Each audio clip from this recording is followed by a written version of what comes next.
All right, welcome all to the fourth episode of the Teaching Post podcast, a series of open discussions about interesting scientific topics around teaching. An EU-funded project on a computing toolkit for building efficient autonomous applications leveraging humanistic intelligence. And today we have the pleasure to host Konstantinos Tserpes. Hi, Kostas, welcome. Hi, Vincenzo. Thank you for having me here. It's a pleasure. It's a pleasure for us. And so Konstantinos Tserpes is an associate professor at the Department of Informatics and Telematics of the Aracopio University of Athens, and he holds a PhD in the area of distributed systems from the School of Electrical and Computer Engineering of the National Technical University of Athens. His research interests revolve around software-defined and intelligent computing infrastructures. He's been involved in several EU and national funded projects, leading research efforts for solving issues related to scalability, interoperability, and fault tolerance in application domains such as multimedia, e-governance, post-production finance, e-health, and many others. And he has served as a scientific and general coordinator in several ICT projects such as Plus Spaces, Soclos, Consensus, Fortissimo, and many others. And he is the principal investigator for the ongoing projects teaching, the one we are talking about today, accordion, and many others. So again, it's a real pleasure to have you here, Konstas. And so I would start with the first question. It will be mostly related to your research interests. So in your research homepage and through the papers you have published, it seems that you are pretty much focused on distributed systems, edge cloud computing, and more in general software-defined computing infrastructure, and it's quite interesting to see to so many applications in which we have applied this knowledge. Right, I was impressed seeing the scope right of your work. So first of all, is that true? Is this your main research interest today? And how do you think this interest connects, let's say, to the definition of artificial intelligence systems? Well, yeah, thanks for that. So that's a good opportunity for me to sort of clarify my my role in multiple projects, I guess, not only teaching. Right. So the main focus of my work and my colleagues is to try to, let's say, implement software systems that will enable novel applications to be executed. So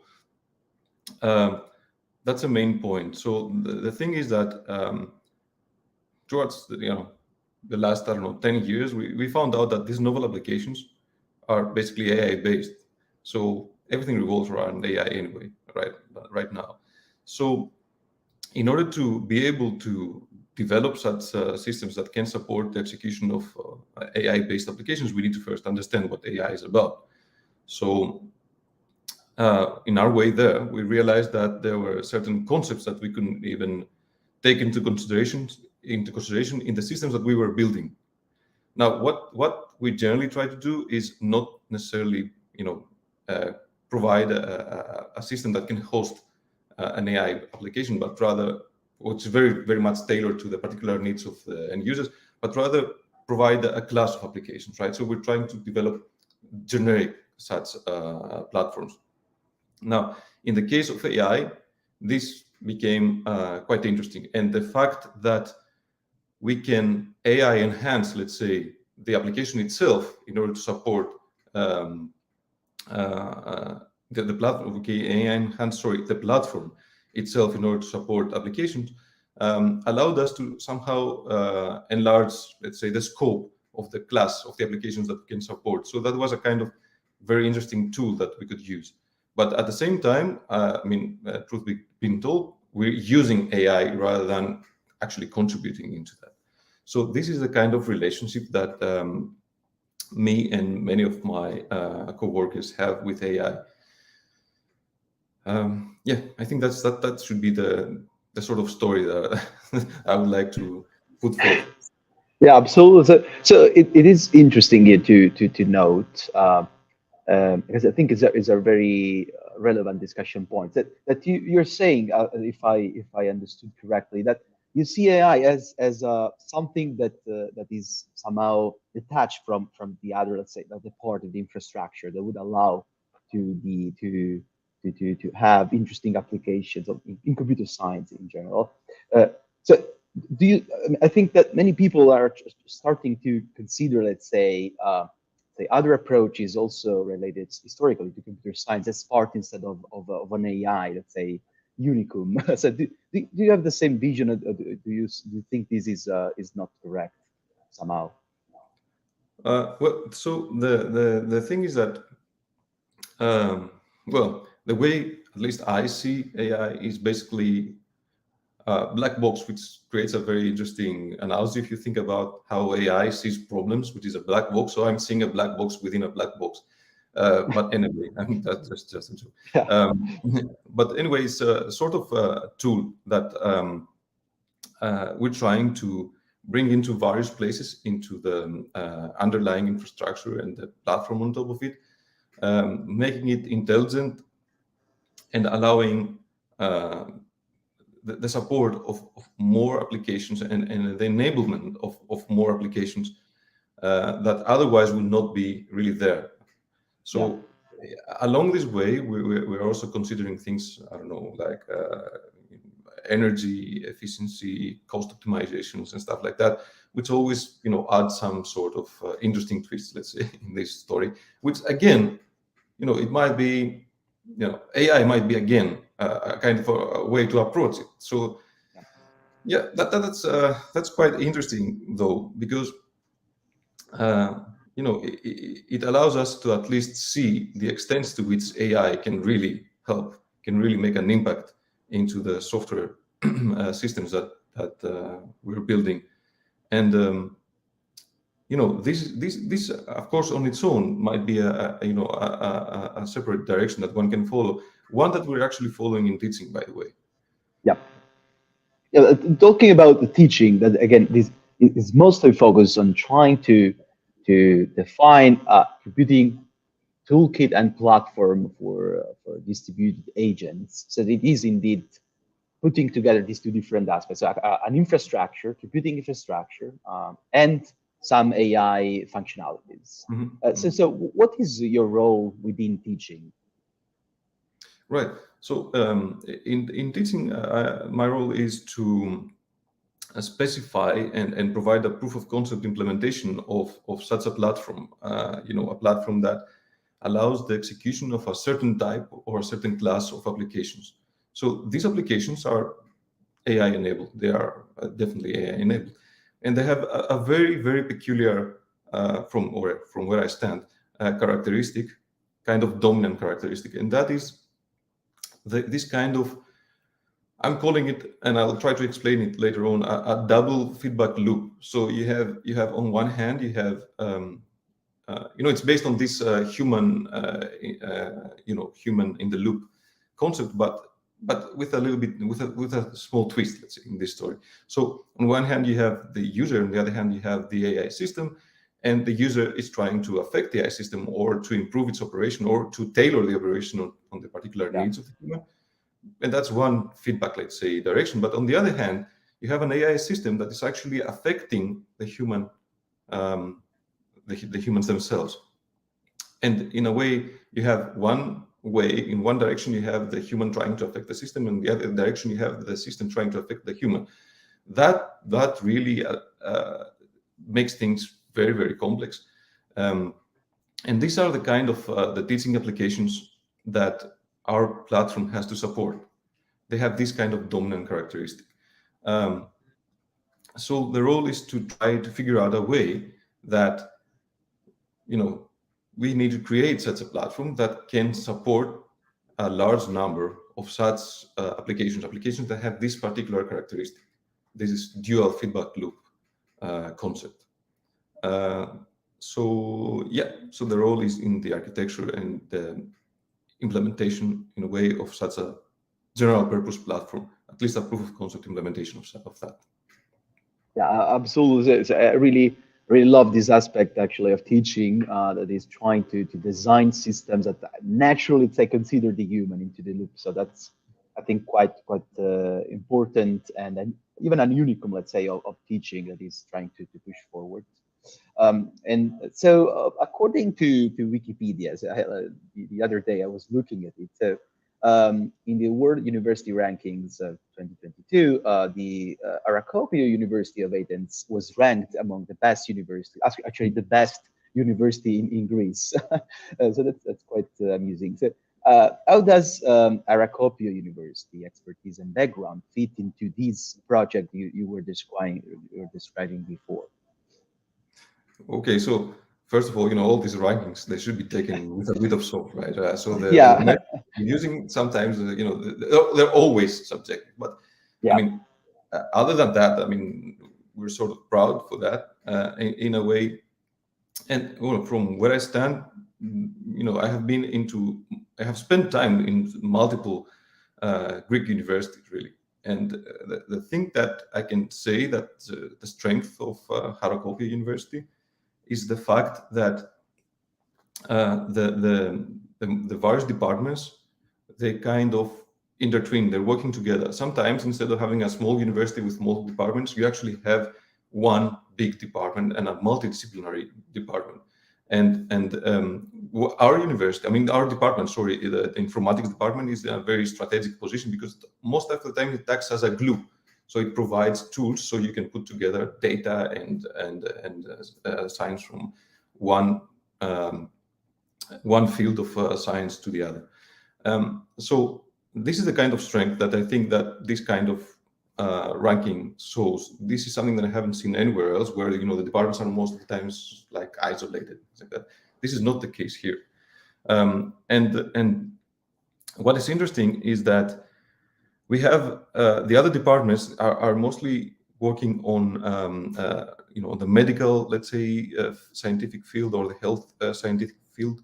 They're working on social aspects. They're working on natural sciences, and they're bringing all these concepts which are, I think, they're pretty more close to the human. Like they're putting the human more centrally than the information science itself.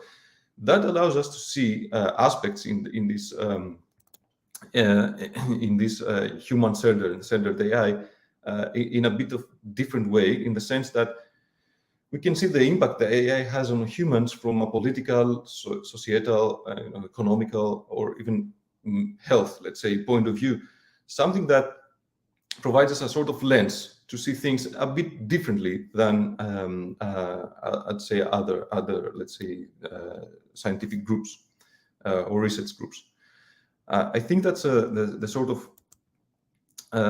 benefit or I don't know, unique. I don't know if I can say unique, but I mean different or special value that we're bringing into teaching and the concept of human-centered AI.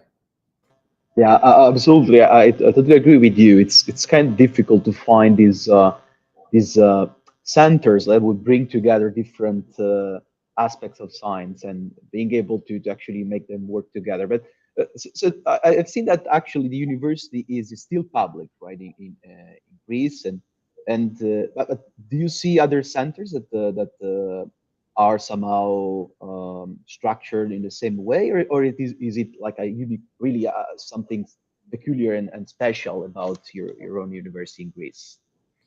Well, the universities in Greece are still public, like the majority of them, and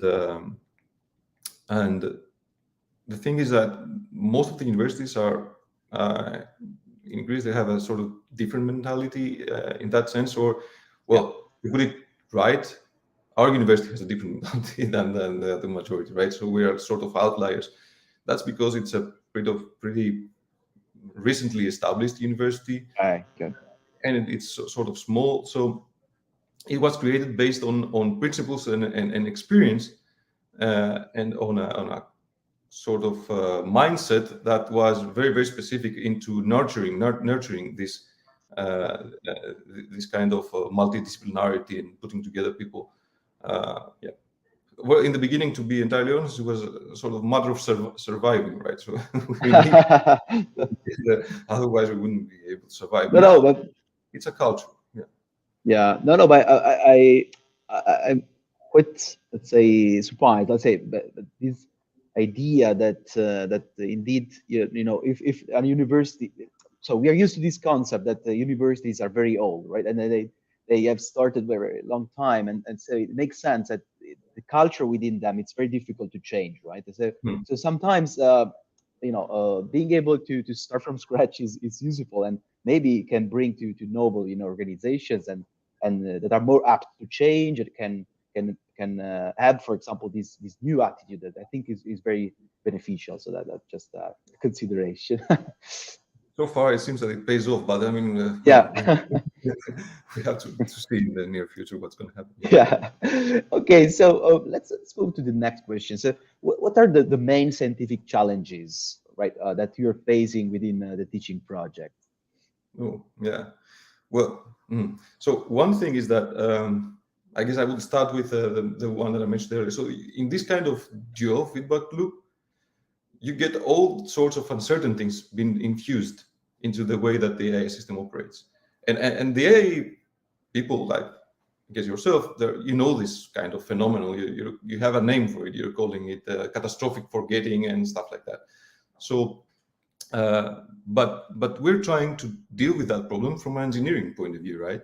So we said that, all right, let's try this engineering approach. Some of those are really straightforward. And, why not? Let's try them. We need to build a system. So yeah, um, can we tackle such problems? Can we tackle the uncertainty that is infused in the operation of the AI system and the way that it might evolve in a wrong way eventually?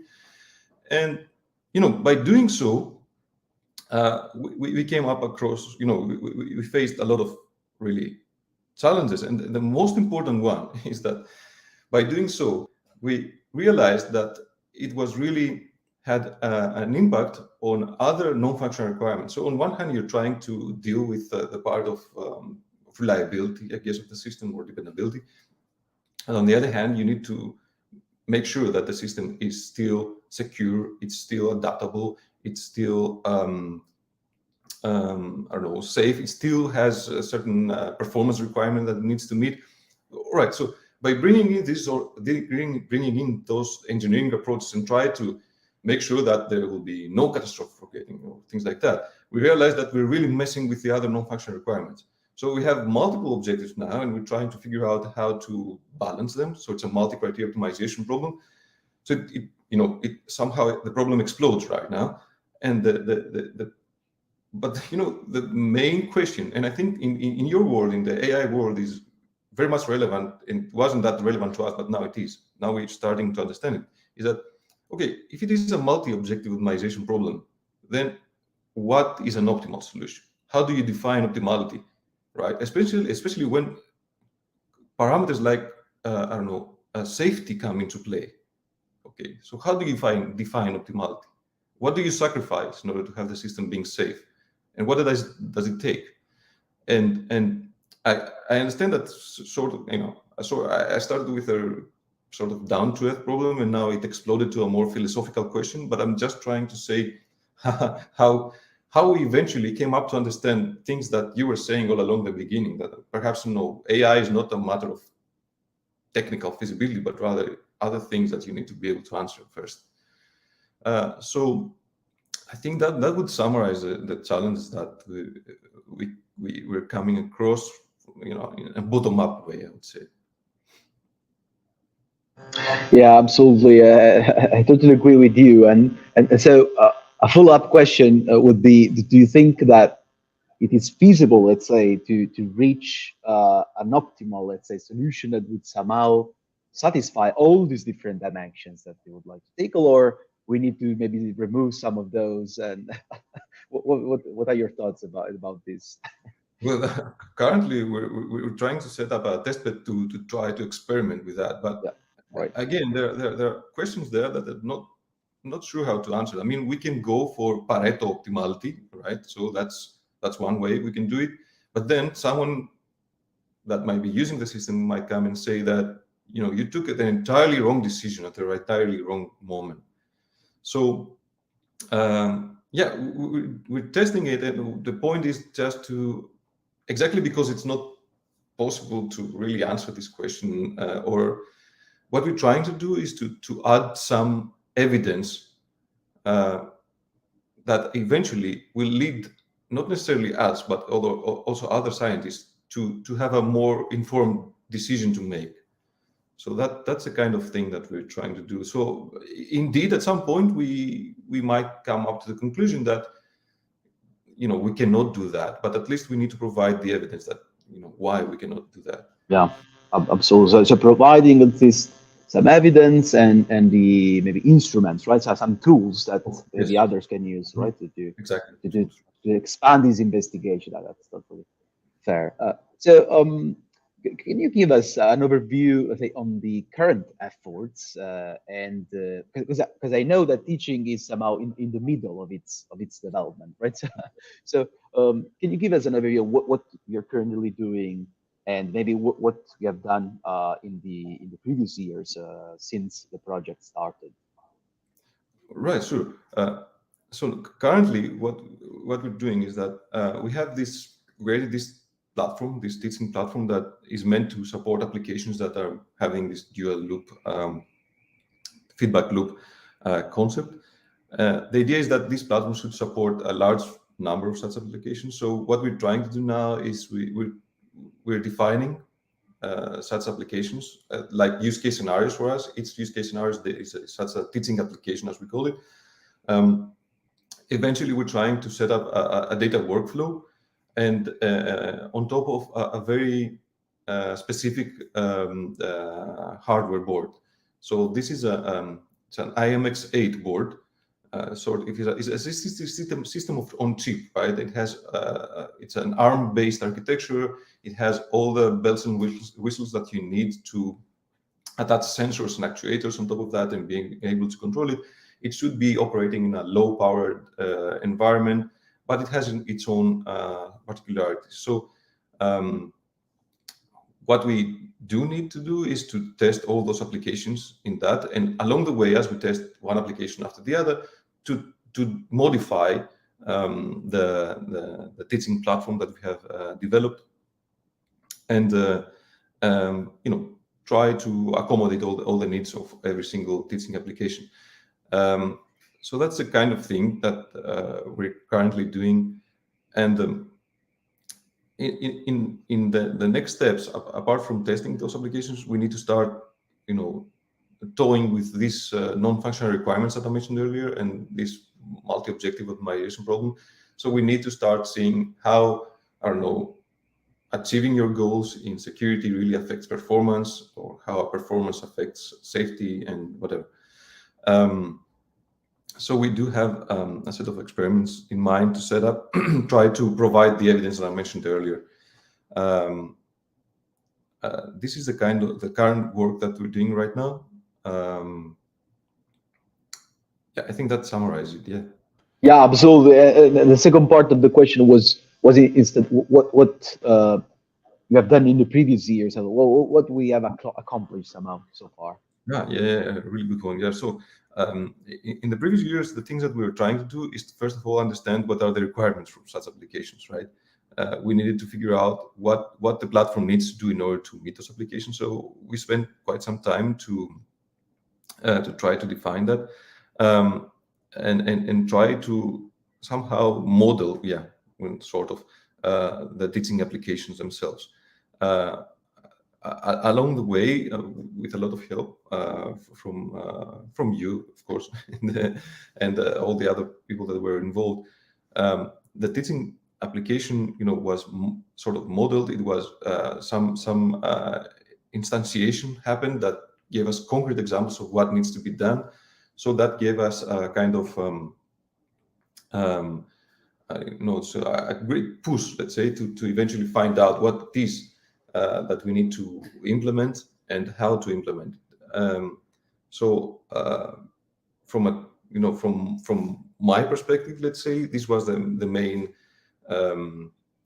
that would summarize the work that took place during the last couple of years in a nutshell. Of course, in the meantime, there were multiple problems that were resolved from multiple groups that were involved in the project. Most of them involving AI aspects, AI topics, right? So topics that they were like, okay, more they were pertaining more to the teaching application part rather than teaching platform part. So saying, assuming that I do have the teaching platform, then what is my problem? My problem is, Yeah. mitigate catastrophic forgetting. How do I do it from an AI perspective? And there's a lot of work that happened towards that end. Very, very interesting work that has been published by all the involved groups that they were sort of enlightening to even me, as I said, because I'm using AI as a black box rather than understanding all the really nitty gritty details in there. Yep. Mhm. Absolutely. No, thank you so much, Costa. So, and let's say that we work another year and more, and we get to the finish line of this project. So, what do you think these tools and platform that we are creating would enable? And if we get, let's say, to the milestones that we plan to achieve? Mhm. So yeah, so this is especially from the. I mean, yeah, there are a lot of things going on for sure. But speaking specifically for the teaching platform, one of the things that we can achieve is to, as I said, support a multitude of possible teaching applications. So satisfy multiple use case scenarios that involve humans and AI systems operating in vehicles, in airplanes, in I don't know, in industries, perhaps in whatever. So at the very end, we'll be at the position to provide such a platform with clear instructions, clear examples, so other researchers, but also practitioners, can take up and implement their own things. Because this kind of concept, it seems that it's quite relevant to multiple domains. So I'm not saying that our teaching platform is going to be ready to be used in a nuclear factory or something like that, but still there will be a baseline, a very good baseline to start building on top of, and implementing their own platform and their own applications, mainly their own applications, basically.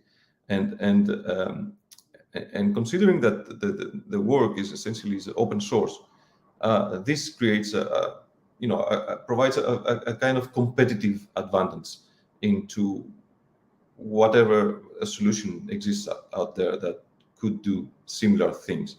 So in that sense, I would expect that at the end of a project, the teaching platform itself and the teaching applications themselves would really capture, let's say, all the advance of the state of the art that happened during the 3 years that the project going to last, and it will be a very solid baseline for further research and industrial uptake.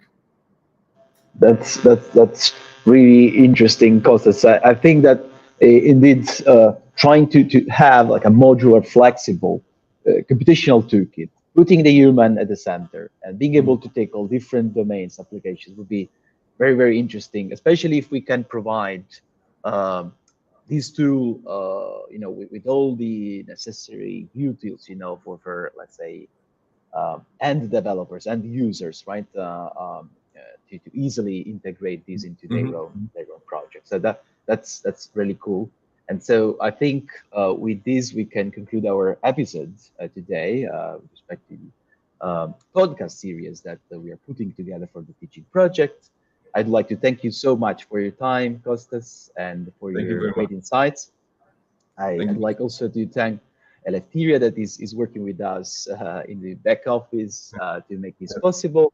And I invite you, especially if you're watching this on YouTube or as a recorded video, to follow our socials of the new project as well as the YouTube channel so that you can be updated about the next episode that is going to come possibly next month. So thank you so much for watching and listening, and I'll see you next for the follow-up episode of these teaching podcasts. Thank you and bye. Thank you. Bye bye.